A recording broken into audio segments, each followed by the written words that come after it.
Da da da da da da. Conor Gallagher. Da da da da da da. Conor Gallagher. Yes, guys, what's happening? Welcome back to the channel and welcome to another live stream. And it finished Crystal Palace 1, Chelsea 2. Thanks to that man, Conor Gallagher, popping up with a last-minute worldy strike into the top corner to seal the 3 points for the Blues on Graham Potter's first Premier League game in charge. I've just got back from the game myself, absolute mission to get back with all the train strikes and stuff, but it was well worth it to see that last-minute screamer and the scenes in the away end. I mean, yeah, it was an interesting game. I felt we started the game reasonably well, but to go goal down within 5-6 minutes was typical Chelsea. Thought we're kind of just continuing along the route that we've been on before, just slow starts to games, go behind, and then struggle to get back into it. But we did actually start quite well in the first 5 minutes, and then we get caught sleeping defensively. And I think, it was hard. I couldn't really tell. I haven't seen it back yet, but I think Fofana was a little bit of fault for the goal. He had a bit of an iffy start, but he did respond really well. I thought he had put in a solid performance. But, talking of the lineup itself, we obviously went with kind of what looked like a sort of a 4-3-3, kind of more of maybe a 4-2-2 as well at certain points, kind of that versatility in there. I was a little bit surprised to see the back four. I thought he might go the back three. Obviously, Silva and Fofana playing, and for whatever reason, he doesn't seem to fancy Koulibaly at the moment. Obviously, wasn't picked against Salzburg, and hasn't been picked against Palace either. Obviously, he will get his opportunities to play because we've got so many games coming up this month. We're playing 3 times a week now, between now and the end of the month, and pretty much up to the World Cup as well. We're playing a lot of football, so he will get opportunities. But it's weird that he's not picking Koulibaly at the moment. I don't know if he feels he's not ready or there's something he's seeing in training, but he went for Fofana and obviously and Thiago Silva, and then Reece James at right back and Ben Chilwell at left back. Obviously made sense with no Marc Cucurella, who's missing through injury. Then obviously Georgie and Cover in midfield, Mount playing as well, up with Sterling, and then a Kai kind of just off over. I didn't mind it, but again, just not creating very many opportunities. I mean, in the whole game itself, we had two shots on target, 2 goals. We had 2 moments of individual brilliance today, which helped bailed us out. And you can't rely on that every single week to help you get by. What we got here? Yeah, I would have liked Koulibaly to have started. To be honest, I think Thiago Silva and Fofana didn't do too badly, but I think Koulibaly, to me, I don't think he deserves to not be playing.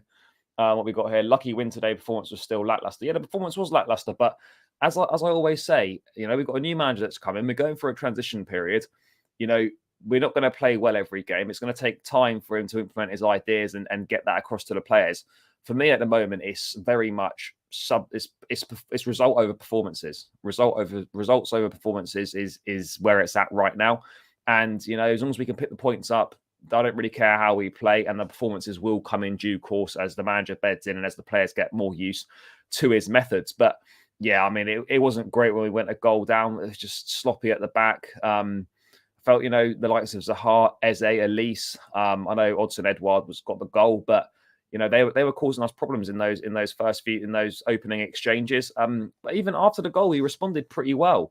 I think we hit the post. We had opportunities, but again, no kind of real shots on target. I thought midfield was poor today. I thought Jorginho really struggled, giving the ball away, taking too long on the ball, not passing quick enough. He's too slow. He's just too slow.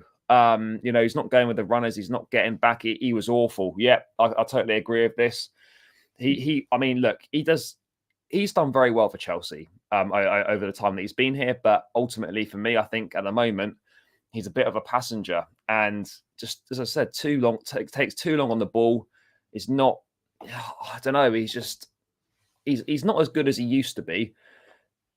For me, he's a player that, you bring on when you're looking to shut a game off, just bring him on. He keeps the ball nicely. He slows things down. That's what you do when you're trying to see a game out. When you're trying to win a game, you don't you don't really need Jorginho on the pitch. And I thought it was really poor today. And it was one of those performances. And as soon as he went off, we did look a lot better when Ruben came on for him, obviously in the second half. But I mean, with Potter's first game, I don't think we can ask for too much more. I mean, I know Corey here saying what need Kante back. Cover was poor today as well. Let's make no mistakes about it. Obviously he was a bit better than Jorginho, but Kovacic was awful today. He wasn't good at all. He looked miles off it as well. I mean, I know these guys played a lot of football, international break, a lot of travelling, so we can't expect them to be bang at it. But that midfield area, we did really, really struggle to impose ourselves in there. We look second best throughout the game in that area. I mean, going forwards, again, I mean, I'll get to the goal shortly, but I thought Sterling had a quiet game today. Not that great, if I'm being totally honest. Poor decision making in the final third from Sterling. I'm not criticizing him as a player, but his performance today, I'm going to say it how I saw it in the stand, and it wasn't good today. He wasn't involved that much, and then when he was involved, poor decision making. Not playing a pass quick enough, or trying to take on too many players, or take on one player too many before getting a shot off. Just things like this, which are frustrating today from Sterling. But he's been outstanding for us this season. But yeah, he had a poor game today, in my opinion. I really didn't think he was that good. But Palace is a hard place to go, and I probably would have taken the point before the game was done. Before the game started, sorry, I would have taken the point. But in the context of the situation where we've not started well, we've dropped so many points anyway, as it is. We had to get these 3 points today. Did we deserve them? No, probably not on the run of play. A point would have been fair, but I mean that the winning goal from Gallagher is worthy of winning any football match. So, I'm delighted for him. He's coming for quite a lot of stick from certain sections of the fan base. And yeah, it just had to be him. It's just a shame because he's waited so long for his first Chelsea goal. He gets a winner like that with a worldy strike, and then because it's at Palace where he had a successful loan spell last season, he holds his celebration. I wish he would have just gone mad and gone for it, but I'm sure he'll get plenty of other opportunities to celebrate goals that he scores. Let's have a look at this here. I think we need Zakaria to play. I'm not. The Zakaria one's weird because he wasn't even on the bench today, so I'm not really sure kind of what's going on with Zakaria. He didn't feature in either of the Champions League games. He was unused sub from the bench, and then he wasn't even on the bench today. So I don't know whether Potter doesn't like him or he doesn't feel he's ready. He's not fit. I mean, I think he was away playing for Switzerland in the international break. So that is an interesting one. But anyway, but back to the game itself, we go that goal down early doors. There is a bit of a reaction. But one of the major talking points of the first half, and Patrick Vieira was not happy about this afterwards, was the handball from Thiago Silva. I mean, I think we've got away with one here. I think we are quite lucky. It's about time we had a bit of luck with refereeing decisions. I mean, I thought as soon as it went to the VAR, we were banging trouble and it was bound to be overturned, but it wasn't. But we got away with one there. Silva taking too long on the ball. He was kind of just fucking about with it, basically, like really near to the goal. Gets dispossessed and then goes down and kind of puts an arm out to stop the ball and stop the Palace player going through on goal.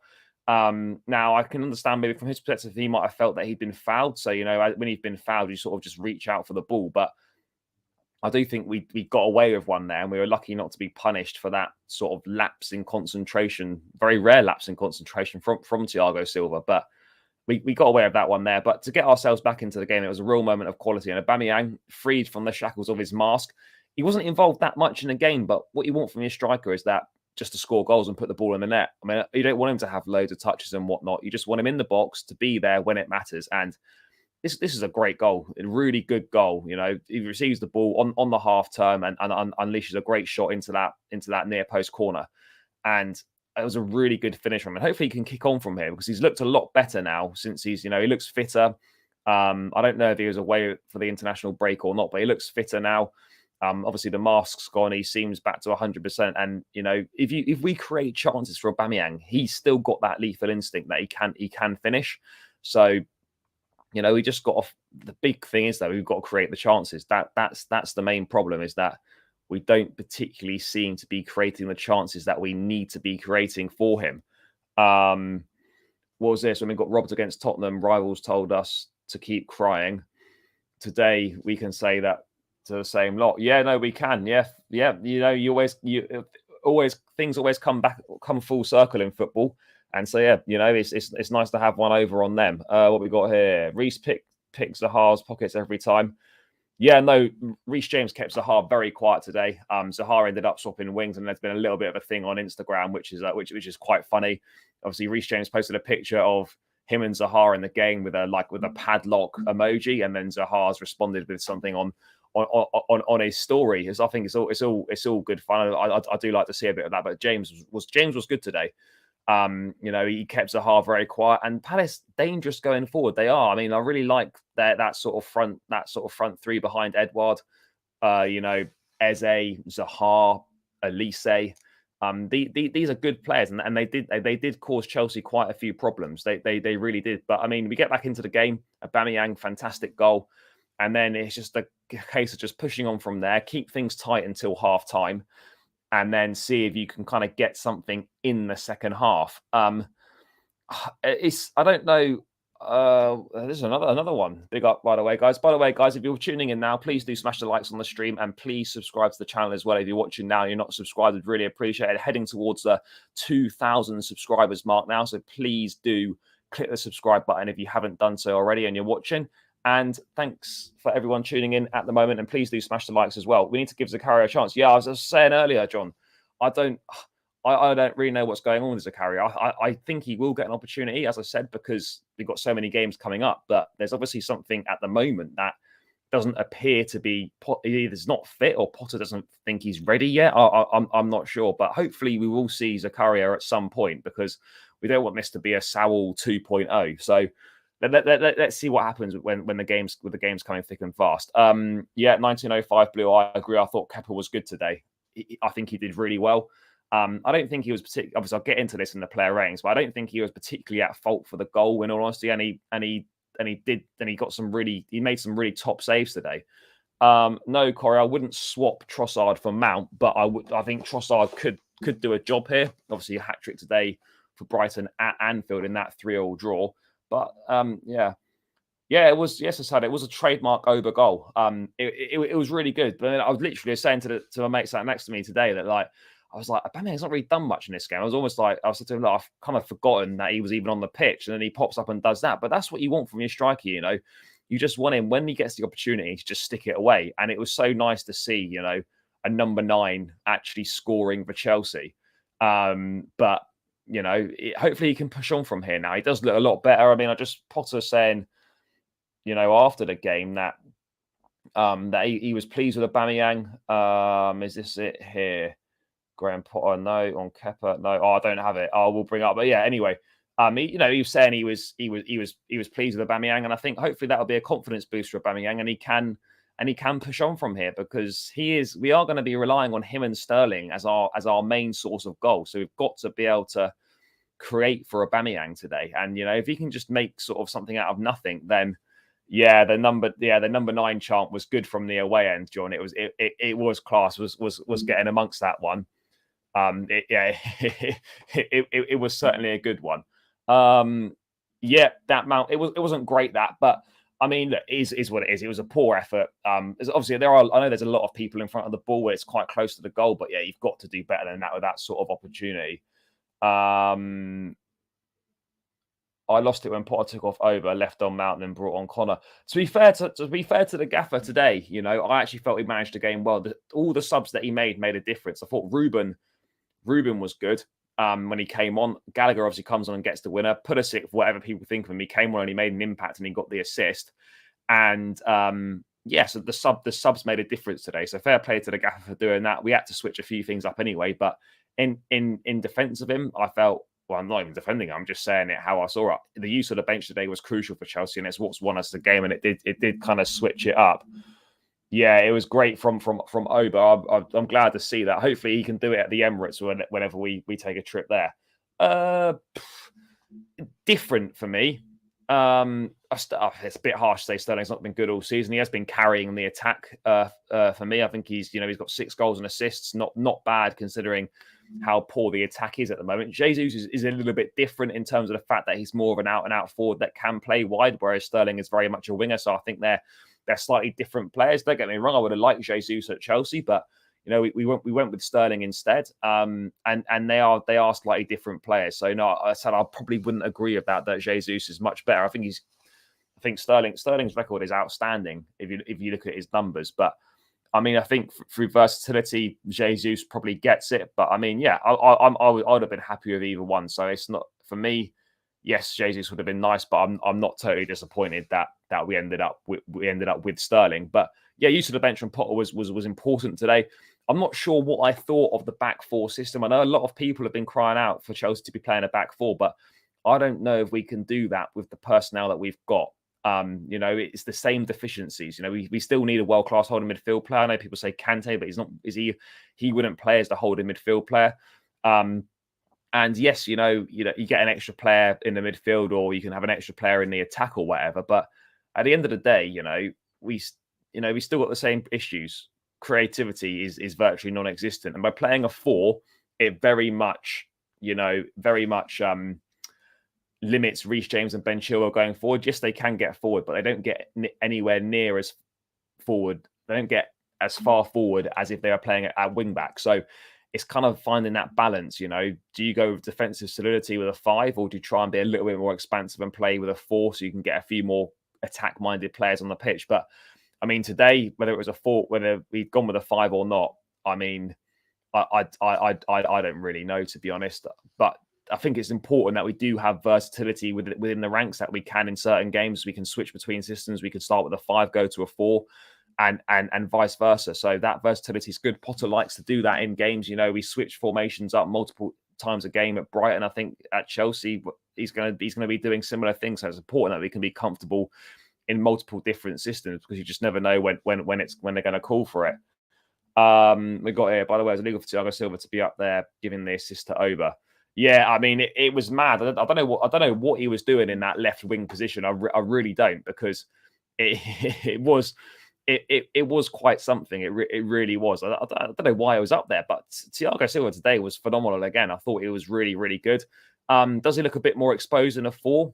Yeah, I think he probably does look a little bit less comfortable in a 4, just because he hasn't got the kind of the extra legs around him that he has in the 3.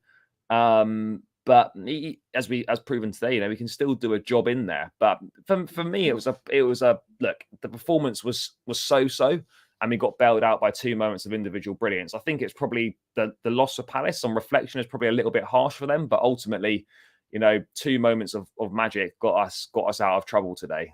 Because I don't really think we deserve the 3 points, but you absolutely do take it. That's one thing. That is one thing for sure. I mean, I'm going to smash into some player ratings now, guys. So I'm going to bring the screen up now. Again, in the chat, feel free to chip in with your player ratings. Let me know your thoughts as well. We touched on it before.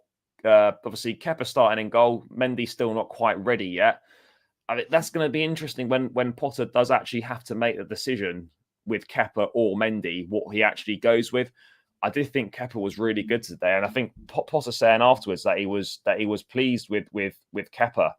He said, I thought he did really well. He made a couple of big saves, but I thought his distribution and decision-making was also strong. Ultimately, we need players to step up, and I feel he did that today. That's going to be a big confidence boost to Kepa. It really is. And I think, in referring to the distribution and stuff, like that's a thing that Potter really likes with his goalkeepers. We saw it with Sanchez at Brighton. He likes them to be used as almost an extra outfield player. So for me, Kepa's ticking a lot of boxes for Potter. I don't know. He will obviously want to have a look at Mendy, but at the moment, I think the number 1 shirt could be Kepa's. And I thought he was good today. There wasn't anything he could do about the goal. He was assertive. He made a couple of great saves. His distribution was good. I thought this was a really solid all-round performance for Kepa. And this is a big opportunity for him now to potentially become the Chelsea number 1 goalkeeper again. But I was impressed with him today. I thought it was really good. I don't think it's outrageous to give him an 8 out of 10 today. I really enjoyed his performance. As again, let me know in the chat. You can if you agree or disagree with that. But I thought Kepa was good today. I'd give him an 8. I think Kepa should be playing ahead of Mendy at this moment in time. Yeah, no, I agree. I think he should be as well. But until Potter actually has to make that decision, because in his 2 games in charge, Mendy's not been available, so he hasn't actually had to make the big call yet. So it will be interesting to see what he does when that moment arises. That moment could arise on Wednesday night in Milan. for the Milan game. So we'll have to see. But moving on to defence then, Fofana. Now, Fofana, for me, he was back in the lineup. I was pleased to see him. I thought he did well. He had a bit of a shaky start, but he recovered really well. He defends really well in one-on-one positions. I thought he's making good challenges. He's winning aerial battles. I thought he was good on the ball as well today. I thought he responded really well and bounced back well. I mean, he wasn't like amazing, but he made a really good recovery from that shaky start. So I think for me, I'm going to give Fofana a 7. I thought he was good. People may disagree with me, and please do let me know if you do disagree with me. But I thought this was a good performance from Fofana, showing his quality. Really important reaction as well. So yeah, I enjoyed what I saw from him today. I thought it was good, and there's definitely something to build upon there. I mean, do I like him in a 4? I've only seen him once in the back 4 for Chelsea, obviously. I don't know if he's maybe better suited to a 3 or not, but I thought he was good today. So I'll give him a 7. Moving on to Thiago Silva. Yes, arguably maybe a little bit lucky to be on the pitch, as I mentioned earlier, but this guy defies age. 38 years of age. I mean, as 1905 Blue said in the chat earlier, like what's he doing right up in the left wing position of the pitch for the Aubameyang assist? I mean, the guy's defying age. He defended really well. Obviously, one moment where he almost cost the team a goal potentially, or could have got himself sent off. That was really, for me, the only lapse in concentration. I thought this was a really good performance from Thiago Silva yet again. And I mean, I hope this isn't his last season, but it could well be his last season at the club. And we really do need to make sure the likes of Koulibaly, Fofana, etc., are ready to step in and fill that void, because it's going to be a big loss not having Thiago Silva anymore. But I thought it was exceptional today, bar that one little mishap where he almost got himself sent off. But yeah, for me, Silva, 8.5 today. So let's get that locked in there. Moving on to Reece James. Another good game today. Obviously playing conventional right back today rather than right wing back. Didn't get as forward as much as he would do in the wing back position, but he kept Palace's main man Zaha so quiet. He had him pocketed all game. He really did. He obviously then had to switch flanks. So for me, yeah, this was solid from Reece James again. Kind of what you come to expect from him. Yeah, just tidy defensively, good quality when he did venture forward, and just another all-round solid performance from him. And we got such a top player on our hands in Reece James. We all know that, and it'll be interesting to see how Potter manages him in this tricky run of games with so many games coming up. There isn't really a like for like replacement for James, or not like for like, but there's not really a backup option, as it were, for Reece James. So it'll be interesting to see what we do there, because it's not going to be wise to start Reece James in every single game coming up this month. There's 9 games. He's obviously not going to start in them all. So it'll be interesting to see what kind of rotation options Potter does go with. In a flat 4, could he play Aspie there? Maybe, but I definitely wouldn't want to see that. So it'll be interesting to see what he does there. But I thought this was solid. As Rough Spoon said, Reece always solid. I certainly agree with that. I thought this was a good performance from Reece. I'm going to give him a 7 as well. Actually, maybe he's a bit better than... Yeah, I'll give him a 7. Moving on to Ben Chilwell then. Difficult game. Difficult game for Chile today. First full 90 minutes since coming back from his long-term injury. And I think Potter summed it up well afterwards when he spoke on Chilwell. He was saying he said it's not an easy place to play because the wingers up against him are hard to control. It's his first 90 in the Premier League, and he's come back from a long injury. He's a fantastic guy, and I'm enjoying working with him. And I think that's important to remember. This is a tough place to go at the best of times, up against the likes of Zaha, Eze, Elise. These are top level ballers. And when you've been out as long as Chile has, and you haven't got a 90 minutes under your belt for a long time, it's going to be tricky. And he did struggle at times, and he wasn't at his best today. But this will be a big boost for him now that he's come through 90 minutes. The team have won. He's not made any mistakes or anything, but he's not been that good. He's not been amazing today, but he's not been average either. So it's one of those, and that I don't know. I'd probably give him I think he was a little bit better than average. I'd give him a 5.5, but I think it was a big moment for him, and it'll be interesting to see kind of what what Potter goes with going forward. We will obviously get rotation between Chilwell and Cucurella, but I think Cucurella could be possibly ahead at the moment. But it's great to have that problem where we've got loads of games coming up and we can alternate between Chilwell and Cucurella. It's not a bad position to be in with that situation on the left hand side. So for me, Chilwell a 5.5, nothing amazing, just kind of a little bit better than average, but a big boost for him to come through the 90 minutes today. So yeah, really pleased for him on that front. Let's move into midfield then. Jorginho, poor today, really poor. As I was saying at the top of the stream, just takes too long on the ball, doesn't seem to track his runners, doesn't run after people. Passing was a bit askew today. It was just one of those Jorginho performances, and it was awful. It was really bad today. And I think this is kind of a guy that's probably winding down to the end of his Chelsea career. I probably expect him to leave on a free next summer. I can't see us. Well, hopefully we won't offer him a new contract. No disrespect to him, but I think it's clear now that his deficiencies he just gets exposed more often than not these days. Playing in the Chelsea midfield, he's not quick on the ball. He doesn't release passes quickly. He gets run past so easily. It's so easy for people to beat him. And this was just poor today, really poor. So for me, I think a 3.5 because I'm going to give Cover a 4. But yeah, this was not good from Jorginho today. Really poor in my opinion. And then moving on to Kovacic, this was a poor game from Cover today. Cover's obviously one of our best midfield players. The way that he progresses the ball nicely. He gets stuck in. He's got a good range of passing on him. There wasn't really any of that today at all from Kovacic. It was one of the worst games I've seen Cover play in quite a long time. Didn't look comfortable on the ball. He was giving it away, losing possession. It was just kind of very un-Kovacic-like, and that was one of our big issues, is that we struggled really badly to control that midfield, and we did get overrun in there on quite a few occasions. A lot of space between the midfield and the back line. It was too easy to pass through us in midfield. It really was. So, I mean, look, Cover will be back. He's a top player, but today in isolation, this was a poor performance, and I'm just going to have to give him a 4 if I'm being totally honest there. Give him the 4. Moving on to Raheem Sterling. This is difficult because I did criticise him earlier. I think he started on the right hand side today. With Havertz kind of floating around on that left side and floating centrally off over. Not great from Sterling today. For the game kind of passed him by. He wasn't involved that much. And then when he was involved, he was taking too many touches on the ball.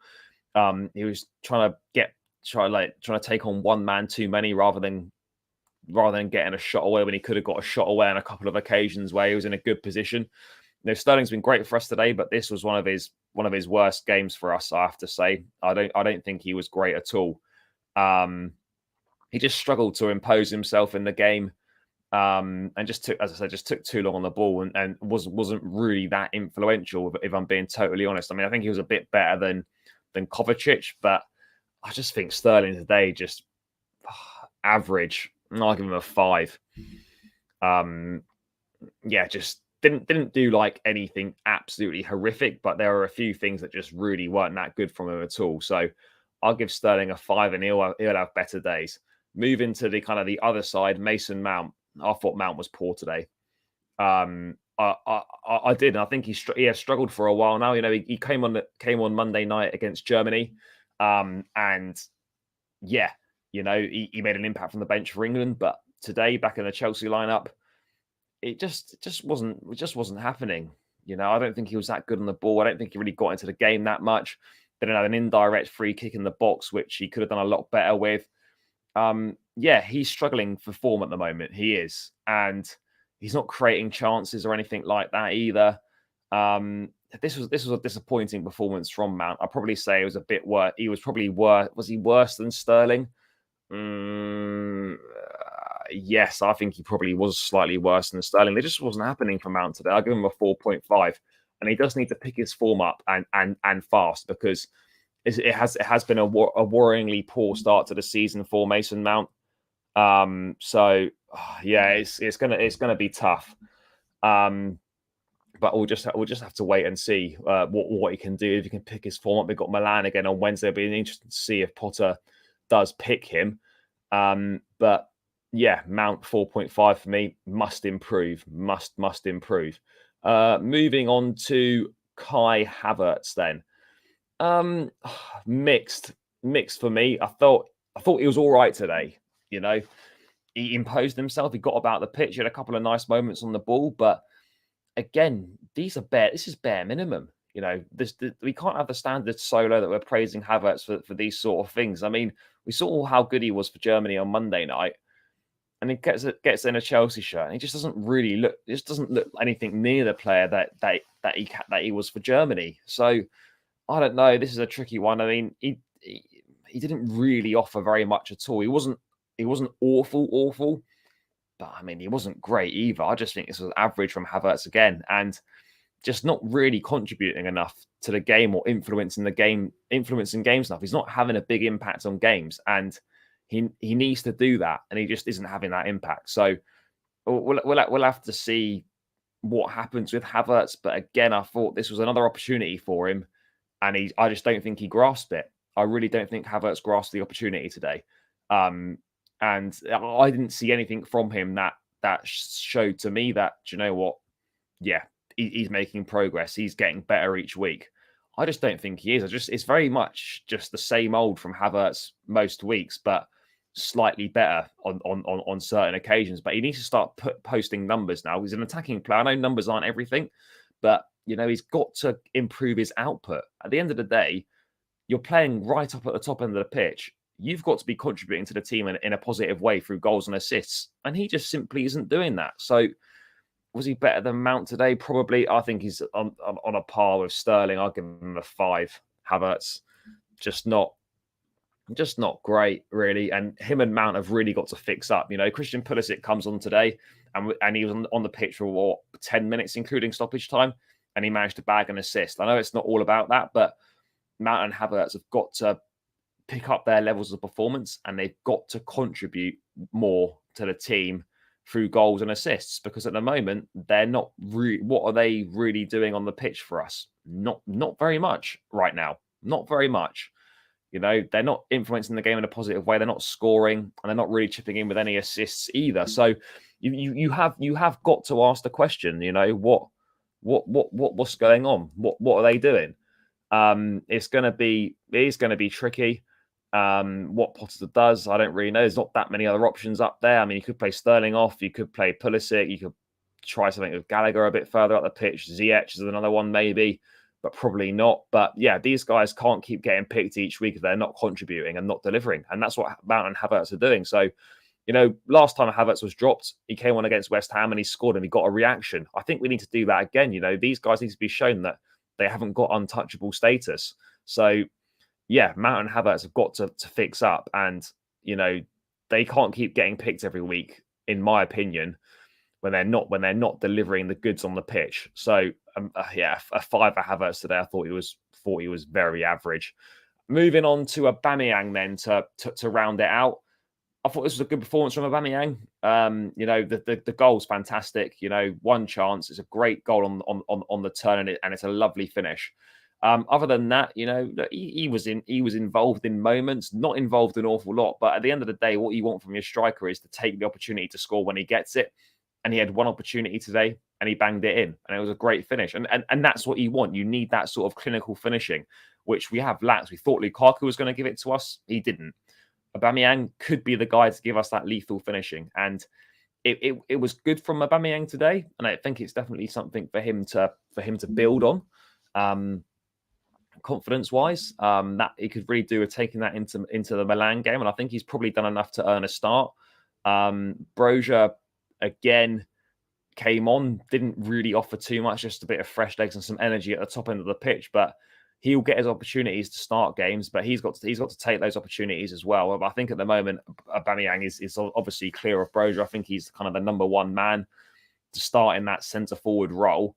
But he needs to push on from here now as well. I think this is a big confidence boost. He looks free. He looks much fitter as well. You know, he didn't have the mask on. He looked a lot happier. he was getting about the pitch a lot better. He was getting amongst it a bit more.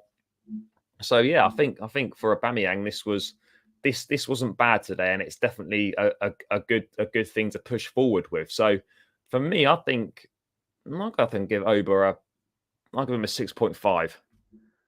And go over a 6.5 for that. I'm not going to bother rating the subs, but I would give Gallagher a 10 because he banged in that worldie and it was absolutely phenomenal. But yeah, look, there's no mistakes about it. Look, there's some half decent performances in there, and there's quite a few average ones as well. And at the end of the day, we were individual brilliance FC today, and sometimes it's going to be that way. And when you can, and you got to take it when you can, and that's what we did today. We didn't deserve to win the game based on our level of performance, but we got bailed out by 2 moments of magic, and sometimes that happens. But you cannot rely on that going forward. But I'm not getting too down about it, because at the end of the day, you're not going to see a vast improvement in performances in such a short space of time. It's gonna take time, and Potter needs to be given that time. I think he will be given that time. I like the way he speaks. Even after the game today, he's very much got his coaching head switched on. He was saying, what did he say? Talking about the pressure on him. Pressure and expectation has increased because of Chelsea's standing. That's why I'm here, regardless of what you guys ask me. I tend to focus on the players I have, help them improve and help them win games. And that's the attitude you want from the manager. I think he's so grateful to be here, to finally having worked his way up into a top position within football, one of the biggest jobs in world football at Chelsea. He's getting rewards for his hard work, and today was a big win. I think it was actually his first win against Crystal Palace as a manager, so that's a good start. And he would have seen positives for sure today, and obviously he's going to take that into Milan on Wednesday, and hopefully push on and get a much needed win in the Champions League. But yeah, this was good. This was good today in terms of the result. But in terms of the performance, there's more to come. There has to be more to come. It's finding that balance, it's finding a system, it's finding the right combination of players in each system. So yeah, I thought this was okay today. Not dreadful, but not great either, if we're being totally honest. But at the end of the day, football's a results-based business. I know it's cliche, but all that matters is the 3 points. In the long term, we can't keep playing like this and winning football matches, because we won't. You might win 1 in 5, 1 in 10 playing this way, but you're not going to consistently pick up good results by having 2 shots on target and both of them going in. It just doesn't work like that. So it's gonna be tricky for the Blues going forwards. We've got a lot of games coming up, but this was really important to pick the points up now. And I think we move into 5th place in the table now. We've got a game in hand. So we could perhaps move a little bit closer up. Liverpool are dropping points left, right, and centre. They look miles off the pace, but you can never count them out. They're more than capable of going on a run. Arsenal look good. Spurs, look shit. So yeah, it's going to be interesting to see kind of how this season does pan out. But I think it was really important to kick off this busy October period with a win, and that's exactly what we did. And we can try and take that momentum forward. There's not going to be an awful lot of time on the training pitch this month, of games every couple of days, every 3 days or so. But we just got to do what we can do. There's quality there, but Potter's just got to get more from it. Basically, like he said, he's got to improve the players that he's got before any new ones come in. Maybe some more will come in January. And there's a little bit of an update on Christopher Nkunku, who actually scored twice today for Leipzig, along with Timo Werner, who also scored twice, and has become the first Leipzig player to score 100 goals. 12th. Hold on, let me just get this up. Ben Jacobs talking about Nkunku with a bit of an update. I'm not quite sure what you mean here, Bournemouth Fan TV. Is that Bournemouth Fan TV? Something like that. 12th in the table, Bournemouth. Yeah. They are. I'm not sure what you mean by that. If you could perhaps explain. Yes, a bit more on Nkunku from Ben Jacobs here. Despite denials from certain parties, still Fabrizio reporting this as well. A medical did take place in late August, and Nkunku, without signing anything, has verbally indicated he is happy with Chelsea's terms. There's no agreement yet between Chelsea and Leipzig. Chelsea do have the option of triggering the £58.2 million release clause, which is active next summer. When Nkunku signed his contract over the summer, it's because he didn't want to change before the World Cup. PSG have also considered buying him back, decided against it. The Chelsea medical doesn't stop other clubs entering the race, but it makes Chelsea front runners. Chelsea could also choose to get a further jump on their rivals by trying to negotiate a deal that's different to the release clause with a more preferable structure. The clause itself is lower than Nkunku's market value, so it's likely there will be lots of interest. Also, a reminder, players can and do agree terms with multiple clubs, so there's nothing stopping Nkunku from doing the same. So very much looks to me then that Chelsea are right at the front of the Christoph Nkunku 9 points. Yeah. That Chelsea are right at the front of the Christopher Nkunku queue. But again, as Ben Jacobs was saying there, there's nothing stopping Nkunku with agreeing personal terms with another club. It doesn't mean we're definitely going to get him, but it means that we are right at the front of the queue and we could be moving a little bit closer to signing him. So again, that's some more positive news. I don't know if that's anywhere near being done in terms of an announcement or anything like that, but we'll have to wait and see what happens on that one. But it's good to see that we are pushing forward with signing players, and I think we're just moving quickly now because we don't want to miss out on more players like we have done in the past over this summer. But ultimately, a great 3 points, a great away day. It was well worth all the hassle with the train strikes today taking place. The away end were fantastic. The fans were great today. And we roll on to Milan. So I think that seems like a good place to round out. Guys, thank you so much for tuning in live. Thanks for getting involved in the chat. Really appreciate all of your input. On your way out, please do smash the likes on the stream. Let's get these likes up. There's nowhere near enough likes yet, so please smash the likes on the way out. And please do subscribe to the channel as well if you haven't done so already. Would really appreciate it. So just smash that subscribe button on your way out as well. We're heading towards 2,000 subscribers, so please do help me get there. A great win for Chelsea today. We move on to Milan on Wednesday. I'll be back in the next couple of days with the Milan preview. But until then, guys, take care. Enjoy the rest of your weekend and up the Chelsea.